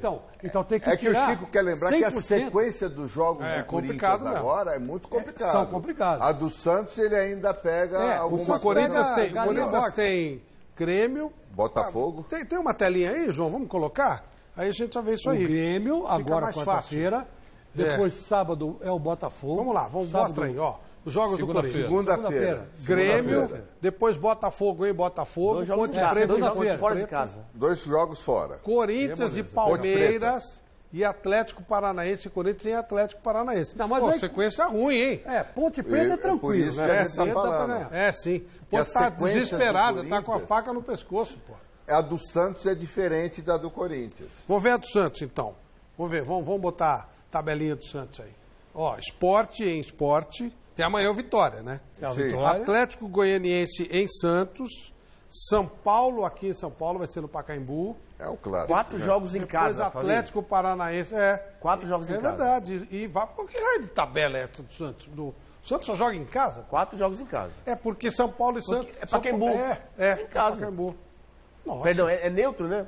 Então? Vamos puxar o Grêmio, vamos ver o Grêmio também. A gente já aproveita e vê o Grêmio. Vamos ver. Ó, Corinthians em Corinthians. Palmeiras em Grêmio, Avaí em Avaí. Aí o Grêmio se ferra, que ele tem uma dificuldade de Santa Catarina toda hora. Aí Flamengo em Grêmio confronto. E Ponte Preta em Campinas. E pra gente fechar, vamos ver o Cruzeiro, né? Que o Cruzeiro também tá entre aspas, na brincadeira aí. Vamos ver. Curitiba em Curitiba, o clássico, Cruzeiro e Atlético. Palmeiras em Palmeiras, Cruzeiro e Atlético Paranaense em Cruzeiro e Flamengo em Flamengo. Mas o Cruzeiro está classificado. A tabela do Corinthians é ruim mesmo. É muito ruim. A tabela do Grêmio e do Cruzeiro é mais complicada, né? Mais difícil, né? E do Corinthians, né? Mas o Corinthians não quer dizer, o poderia adversário ter aqui você está vendo o Santos. Esse é o grande problema. O Santos pega uma sequência melhor. Porque aí é que tá, são 5 jogos, né? Metade do que falta no campeonato. A derrota hoje, o Basílio colocou corretamente, essa derrota não é uma derrota, digamos assim, fácil de ser engolida. Essa derrota do Corinthians, pelo menos um empatinho lá. O empate. O empate estava legal, equilíbrio. Vem com um ponto, um ponto fora de casa, com essa liderança folgada que tem, tudo bem. Perdeu, deixou de ganhar, não ganhou nenhum ponto e tem uma tabelinha meio complicadinha pela frente aí. E ainda não temos que destacar isso que a gente observou aqui, que alguns jogadores importantes não estão sendo caíram muito de produção. Por isso que foi quando o Wagner Mancini entrou aqui, Chico, Basílio, foi aplauso. Esse é o homem certo. Agora que eu estou entendendo por que a recepção tão calorosa. Não, porque ele é bom. Porque ele é bom treinador, por isso que eu falei para ele. É bom caloroso demais. Bom jogador. Maravilhoso. Só não pode ter essas falhas jogar por nós, estão tendo. Mancini jogar por nós, disse o Chico. É verdade, falei mesmo, não vou falar aqui não. Agora, só que tem uma coisa que você tem que considerar. O Corinthians está perdendo por falhas próprias. Isso que está preocupando. Porque esse negócio, isso me leva, por exemplo, o que o Fagner fez hoje e que o Cássio fez hoje também, me leva ao seguinte, o time está com uma soberba muito grande. Está muito confiante. Não, está com uma soberba. Não, a gente ganha a hora que quiser. Não é assim. O Corinthians não é assim, gente. Alguém tem que chegar para ele e falar assim, alô, Bom, a tabela, hoje tem 4 jogos fora de casa, certo? No primeiro turno, ele teve 4 jogos em casa. Sim. Então, e aproveitou, bem da verdade aproveitou. Então, vai aproveitar se ganhar do Grêmio. Então, do Grêmio ele tirou 6 pontos. Pronto, já joga o Grêmio. O Grêmio não chega mais no Corinthians. Aí ele mantém. Se ele ganhar do Grêmio, ele vai ficar muito bem. Mas e do Santos? O Santos, ele perdeu na Vila. E o Mancini acabou de sair daqui e falou o quê? Que amanhã ele vai marcar em cima o Lucas Lima e está rezando um Pai Nosso, mas Maria para o Bruno Henrique não jogar. Porque foram os dois que acabaram com o Corinthians. Então foi vamos dizer assim, foi uma soberba por parte ou do treinador ou dos jogadores, que deixaram esses 2 jogadores que são fundamentais para o Santos livres no Santos e Corinthians. Então eu acho assim, o Corinthians está perdendo o segundo turno porque está jogando mal e está cometendo o erro da soberba. Está achando que já ganhou o título. Não é assim. Não ganhou. E se não acordar a tempo, não sei não se não perde o título para o Santos, que é o que está mais chegando perto. Está na Libertadores já. Isso sim. E outra coisa, se for para a Libertadores e vai para a Libertadores, vai merecidamente e vai surpreender também, porque ninguém imaginava que esse time do Corinthians, no começo do campeonato, perdemos muito tempo com Libertadores, né, Chico? Não é especialidade da casa, né? Isso aí é igual você ir numa casa de massa e pedir bacalhau. Quer ser xingado. Não é especialidade da casa. O Corinthians aí é Tolima, é Guarani do Paraguai, aí cai o cara, fica pendurado, feito um churrasco. Aí você pergunta, aí invade o campo. Pergunta pro seu Flávio Prado, para que time que ele torce. Aí ele vai falar, ou São Paulo ou Ponte Preta. Eu não sei até hoje qual é o time que ele torce. Bom, se ele falar São Paulo, o time está caindo para a segunda divisão. Ainda, corre o risco de cair. Sim, corre risco. Grande. Faltam 10 jogos. E a Ponte Preta nunca foi campeã de nada. Sabe o que é nada? Gente, porque se você ganhou um título de basquete. Corinthians é especialista em campeonato brasileiro. Paulista, cuida do raio do Paulista. Vai se meter onde não sabe? Vai se ferrar. Aí aparece... o Corinthians ele tem na Libertadores o mesmo que o Once Caldas. Por que você não falou isso em 2012? Como é que é? Por que você não falou em 2012? Foi o dia de Once Caldas dele. O São Caetano quase ganhou. Uma vez só, gente. Campeão invicto, você vai falar que foi campeão de Once Caldas? Pelo amor de Deus. E o Once Caldas ganhou do Boca também. Mas e daí? O Corinthians ganhou do Boca aqui 2-0. Acabou. O Corinthians perdeu qualidade. O time do Corinthians perdeu qualidade. Está em dívida, está devendo o raio que os parta, não tem dinheiro para contratar. Mas vai resgatar tudo isso. E futebol é espetáculo, futebol é investimento. O Palmeiras fez isso, se deu mal, porque investiu errado e apostou nas pessoas erradas. Também na Libertadores foi umazinha só também. O Flamengo foi para o mesmo caminho. No Brasil, É outro de umazinha só. O Brasil é São Paulo, Santos, o Grêmio e o Inter que ganharam 2. O resto é tudo umazinho e tal. E olha aí, o Corinthians, ele se enrosca todo em Libertadores. Ele não é que ele perde pra Tolima, ele perde para Guarani do Paraguai. O outro pendura igual churrasco. E aí invade o Pacaembu. Pô, então passado eu tô querendo poupar de sabores. Passado, quem vive de passado é museu, viu, Sofá Flávio? Tá bom. Ó, ontem o São Paulo deu uma aliviada legal jogando no Pacaembu contra quem que foi mesmo? Contra o Atlético Paranaense. Vamos ver como é que foi o jogo. Tá nervoso. O São Paulo de Casa Nova. O Paulo Machado de Carvalho foi adotado pelo clube para mandar 5 jogos no Brasileirão, em virtude dos shows no estádio do Morumbi. O primeiro jogo foi contra o Atlético Paranaense e o torcedor tentou fazer do Pacaembu o mesmo caldeirão, com o mesmo clima e quase 27 mil presentes. A torcida estava aí lotando o Morumbi e a casa aqui é menor, mas a gente vai fazer a nossa casa aqui. E poucos São Paulinos sabiam, mas o aproveitamento aqui do São Paulo é maior do que no Morumbi, você sabia? Não sabia não. Olha, essa estatística eu não conheço. Até a partida deste sábado, o São Paulo ostentava uma marca de 71% de aproveitamento nos pontos conquistados aqui dentro do estádio do Pacaembu, contra 68 das partidas disputadas no Morumbi. Uma marca que dava ainda mais confiança para o time de Dorival Júnior sair da zona do rebaixamento. Então, ótimo, melhor ainda, né? Então vamos ganhar hoje. Tenho certeza que o Pacaembu vai ser o nosso talismã daqui para frente, a gente vai dar arrancadas daqui para frente, certeza. As rodadas em que o tricolor ficou na zona do rebaixamento coincidiu com um jejum de quase 3 meses do atacante Lucas Prato. Mesmo assim, a torcida depositava confiança no argentino. Hoje o Prato desencanta, hoje é 2 o Prato. O camisa 9 era seguido de perto pela zaga do Furacão. Em outra chance, faltou pouco para pegar o rebote. Rebote que o time de Curitiba soube aproveitar na segunda etapa para abrir o placar. A arquibancada não silenciou e seguiu apoiando o time. Prato continuou lutando até que foi recompensado com o gol e o fim do jejum. Minha vibração foi sobretudo porque a gente estava perdendo 1-0 sem merecer e acho que era importante empatar o jogo o antes possível e graças a Deus também podemos ganhar o jogo. E quem torce para o time da fé tem que acreditar sempre. Foi dramático. No finalzinho do jogo, veja a reação da torcida no gol da virada de Michael Suel.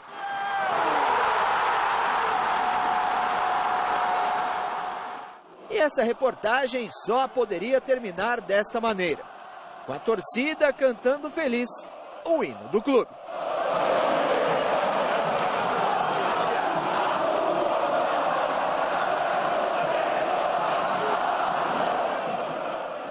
Então vamos ver a bola rolando nesse jogo em que o São Paulo saiu da zona do rebaixamento. Vamos lá.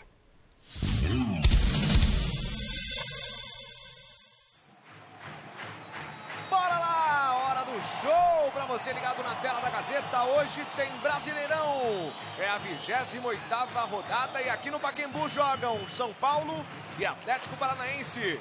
O Hernanes já marcou 2 de falta nesse brasileiro. Partiu Hernanes, camisa 15 na bola de direita por cima, nas mãos do goleiro Everton. Se não tá dando para entrar na defesa do Atlético com a bola rolando, o jeito é no jogo aéreo, na bola parada. Partiu Lucas. O levantamento, o desvio do Arboleda. Hernanes na arrancada, é do jeito que ele gosta. Marcos Guilherme vai passando no fundo. Lucas, Marcos Guilherme soltou o Everton. Uma bola teoricamente fácil pro Everton. Bolão pro Cueva, é a chance do São Paulo. Cueva pode bater de fora, deixou espaço. Petrus, Hernanes, lindo drible do Hernanes, hein? Na perna esquerda, fez mais um break de bico. Everton. Jogadaça do Profeta Hernanes. Nicão passou no fundo o Sid Clay. O cruzamento no G2. Sidão soltou!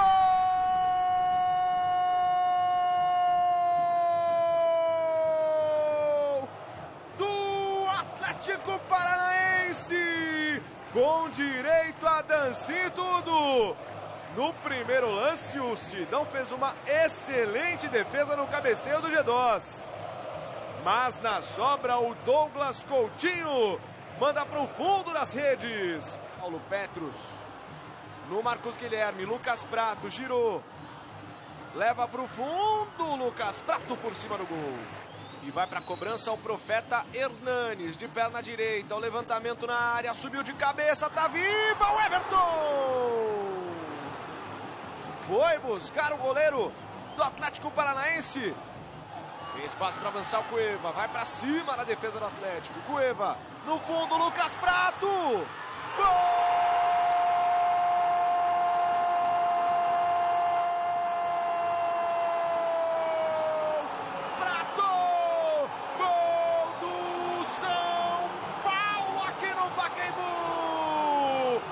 Araruna levantou no segundo poste. Michael Suel pode bater no gol. Preferiu a abertura. Cueva tem a condição. Cruzamento, a bola desviada. A sobra ainda é no São Paulo. Júnior Tavares pela esquerda. Fez o levantamento. Prato! E vem o São Paulo no contra-ataque. É o Cueva, é o Michael Suel e o Prato. Chega também o Marcos Guilherme. Cueva no Michael Suel. Gol!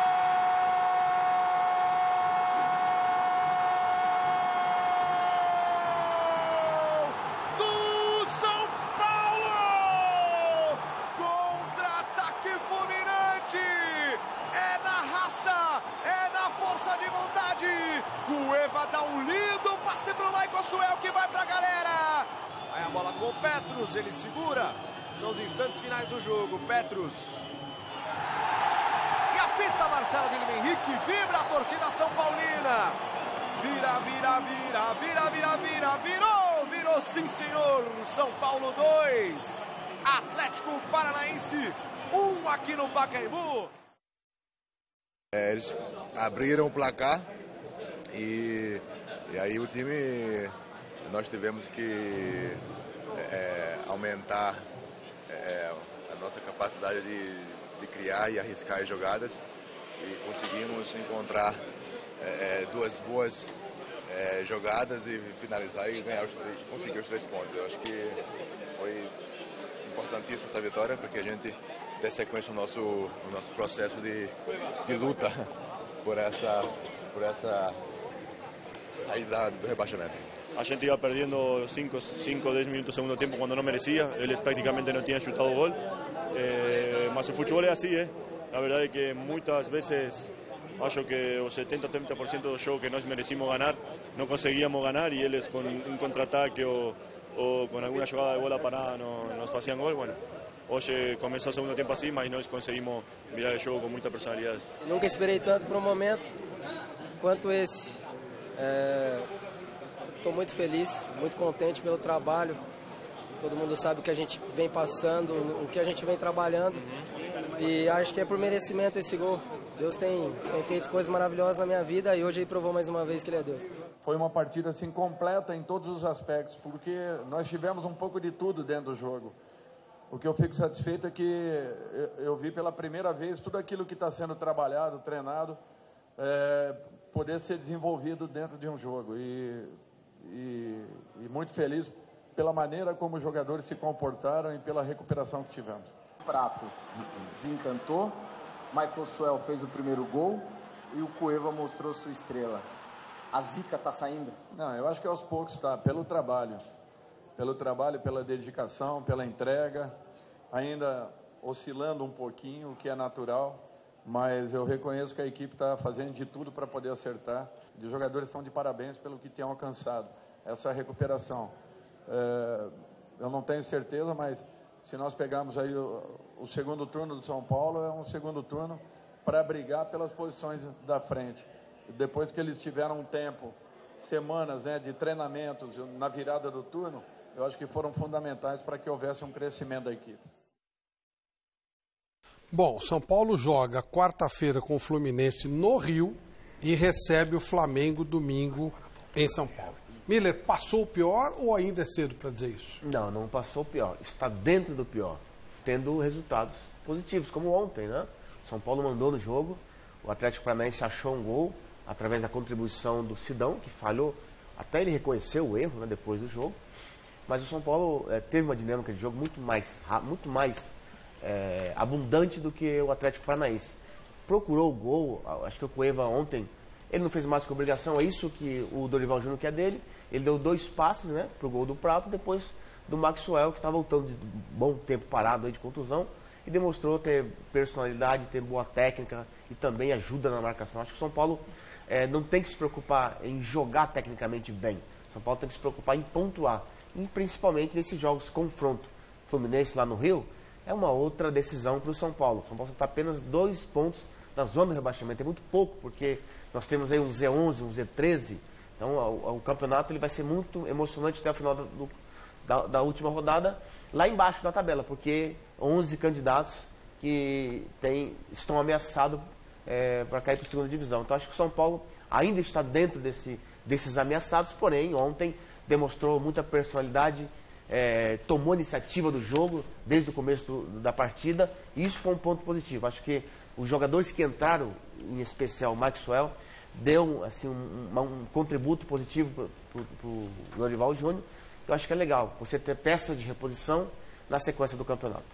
Isso é tão importante isso que você está falando, que o Fluminense tem 35. E o Fluminense ganhou hoje, né? Isso, com o gol do Dourado, que é o artilheiro, tem 15 gols no campeonato. Quer dizer, ele foi a 35. Se o São Paulo ganhar do Fluminense, ele empurra o Fluminense lá para baixo e sai, dá uma folga legal no bolo. Mas se ele perder do Fluminense, o Fluminense é que vai embora. É um a menos para o São Paulo. Mas a vitória do Bahia também, em cima do Corinthians. Também, tem razão. Essa vitória do Bahia foi ruim para o São Paulo. Eu acho que, Flávio, contra o Fluminense, quem ganhar começa a engatar a quinta marcha e ter uma aceleração aí para o Miller tem razão, concordo colocações. Ô Flávio, e é interessante esse jogo, né? Porque os dois estão iguais. Na classificação, um está colado no outro. Tudo bem. O número de vitória do Fluminense, né? Mas estão iguais. Uma vitória a mais. Marcaram 36 gols. Os dois marcaram 36 gols. O Fluminense tomou 37 e o São Paulo tomou 39. Isso mesmo. É isso? Tomou mais gols que... Só que o Fluminense tem um ponto a mais. Então, mas eles estão no poder de fogo e naquilo que... O Fluminense não tem uma vitória a mais, Flavinho?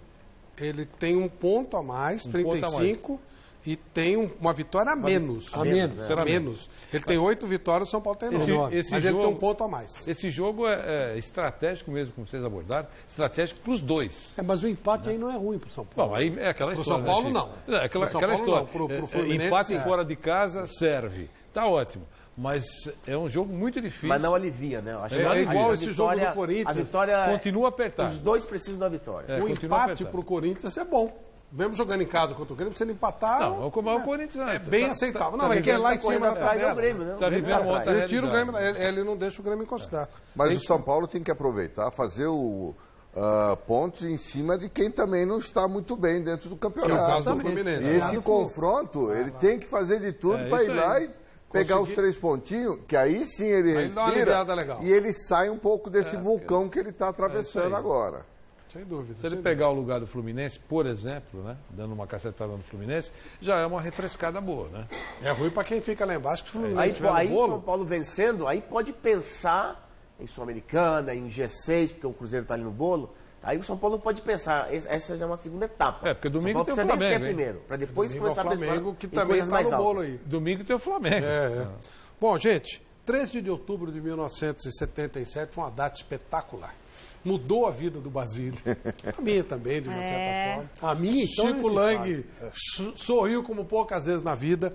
E 40 anos se passaram, né? Basílio não tinha esses cabelos branquinhos. Flutuava no ar. E o Black. Exatamente. E jogava muito. Nossa Gazeta Esportiva fez uma série de matérias sobre o tema. Durante toda a semana foi muito legal. E aí nós escolhemos um dos especiais, o da sexta-feira, para mostrar aqui para vocês no Mesa Redonda, momentos de emoção. Foi uma das datas mais importantes da história do Corinthians. Para mim, o maior momento do Corinthians. É a série Um Grito de Liberdade. Um Grito de Liberdade. Feita pelo repórter Jonas Campos, editada pelo Vicente Lomônaco e pelo Celso Berni. Parabéns pelo trabalho de vocês e, claro, pela produção do Gazeta Esportiva. Esse, para mim, essa data, para mim, é mais importante do que até o Mundial, do que até a Libertadores. Só quem viveu sabe o que era o Corinthians antes desse jogo e o que foi depois. Foram 90 minutos que mudaram a história do Corinthians. Tudo que veio depois veio em consequência desse dia e do gol desse nosso querido Basílio Pé de Ancho. Vamos relembrar um pouquinho dessa história.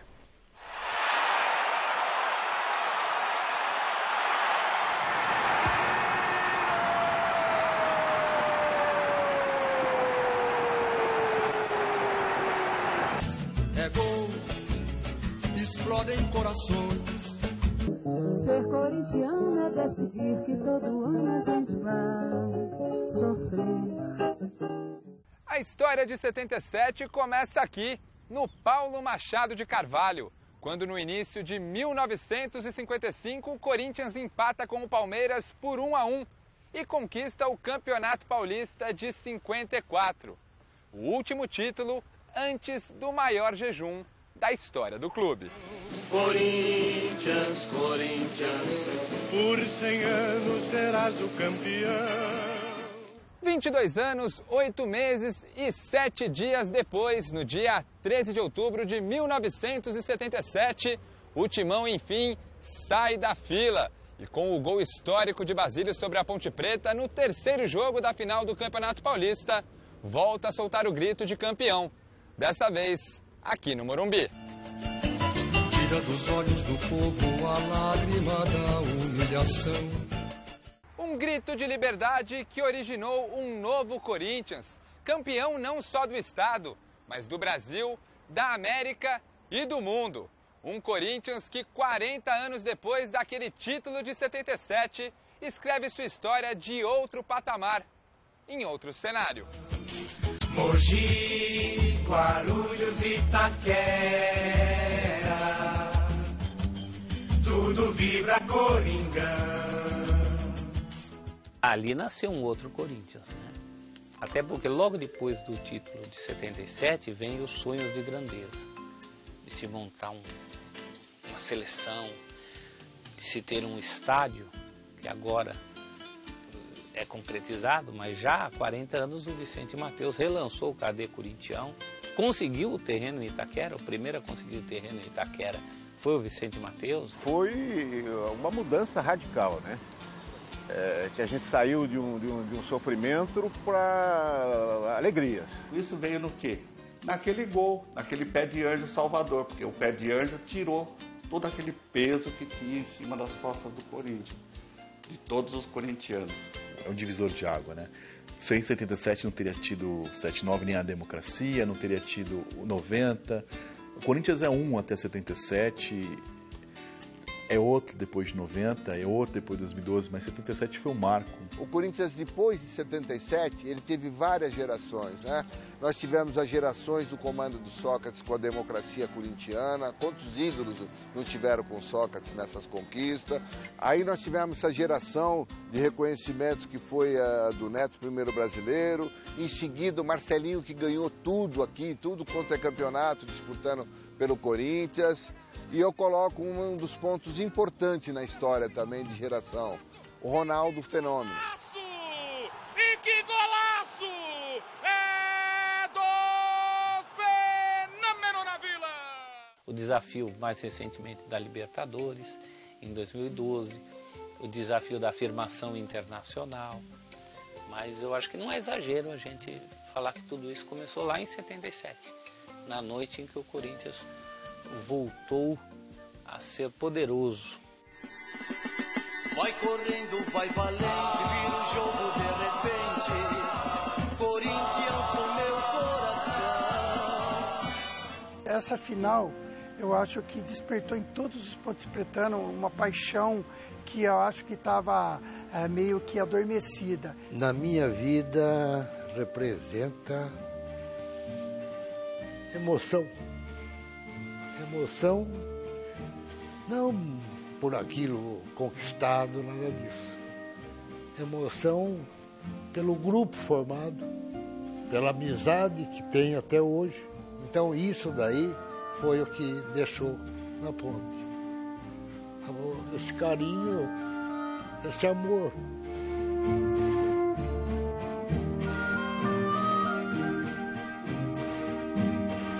É saudável, é gostoso você encontrar na rua um jovem, né? E o jovem te reconhecer e agradecer. Muito obrigado por 77, alguma coisa nesse sentido. Então, é algo que eu vou levar junto comigo.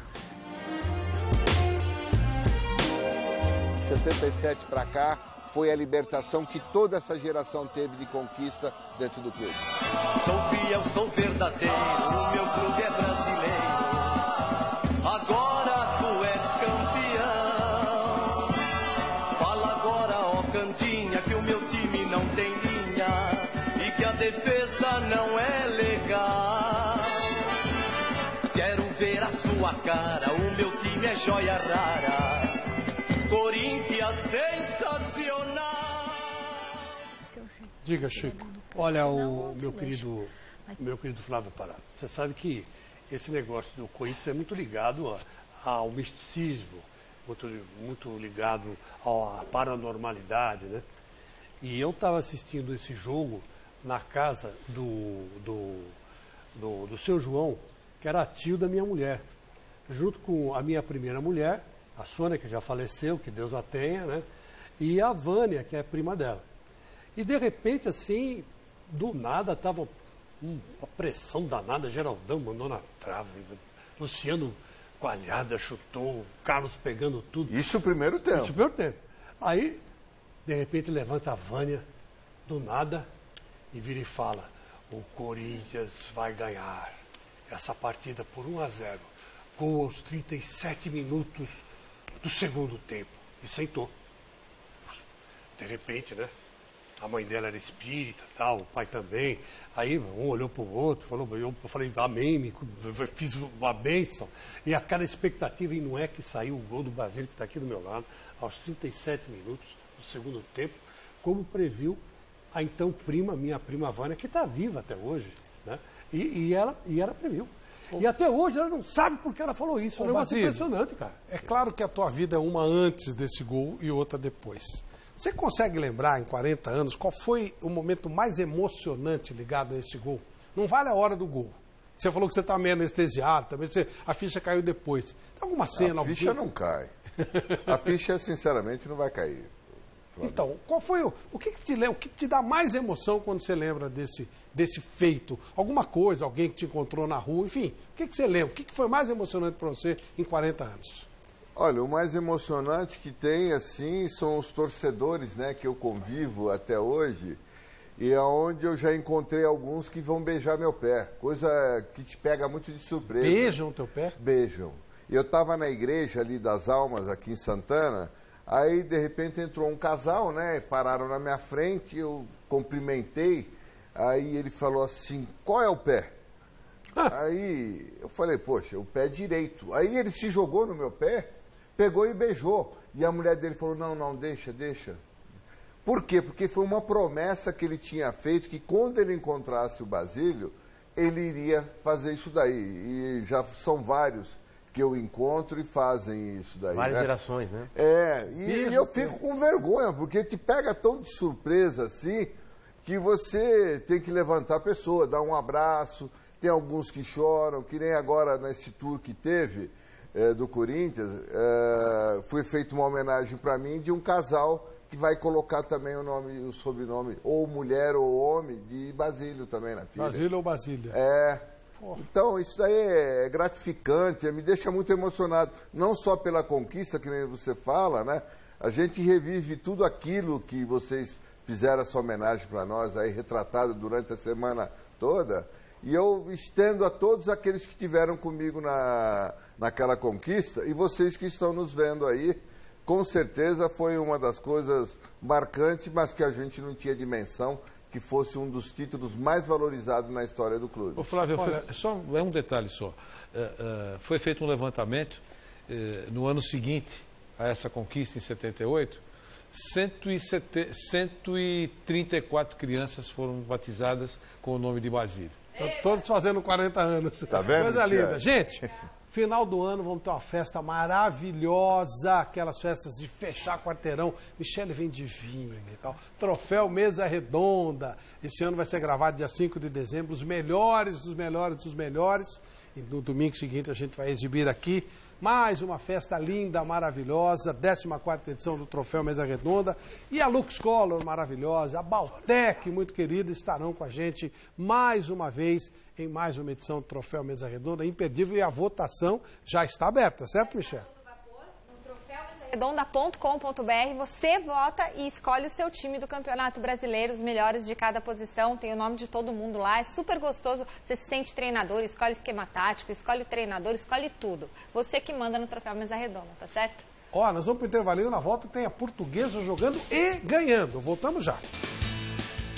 Ok, amigos, de volta com Mesa Redonda Futebol Debate para falar do nosso querido Alfama dos Marinheiros, o melhor da comida portuguesa em São Paulo, que é a capital mundial da gastronomia.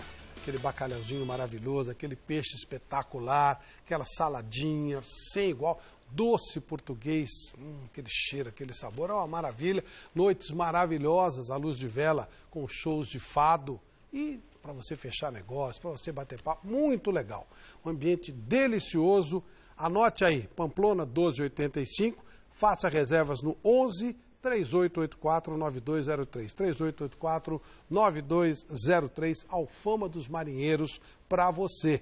E já que estamos falando de comida portuguesa, vamos falar da nossa querida portuguesa, que tem uma expectativa, ganhar a Copa Paulista para ter calendário no segundo semestre do ano que vem. Hoje ela jogou uma partida decisiva contra o São Paulo B, tinha que ganhar de qualquer jeito, para seguir sonhando com o calendário do ano que vem. Vamos ver como é que foi. O Marinho fez o giro, golaço! Golaço! Gol da Portuguesa!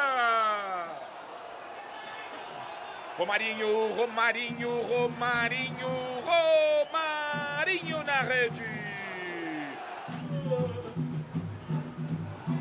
Bateu fechado, passou por todo mundo e o gol! Gol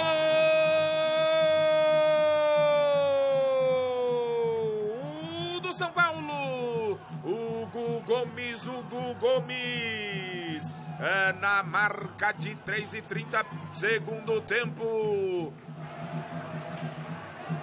Chute forte, o gol! Gol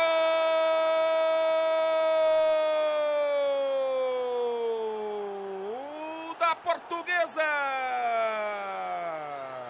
Fernandinho, Fernandinho, Fernandinho, Fernandinho!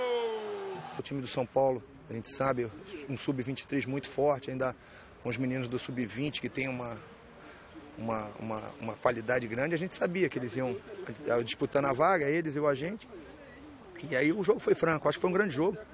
Um resultado muito importante para poder chegar nessa competição, né? Botar a Portuguesa em mais uma competição nacional, porque a gente sabe que é difícil. E a gente conhece aqui agora, hoje eu estou fazendo 2 meses aqui na Portuguesa, a luta, né, do presidente, da diretoria. O presidente é um cara muito sério, um cara que é apaixonado e que faz tudo para a gente poder estar inteiro. Então, assim, é muito importante a gente poder retribuir esse carinho e toda essa assistência que ele nos dá no dia a dia.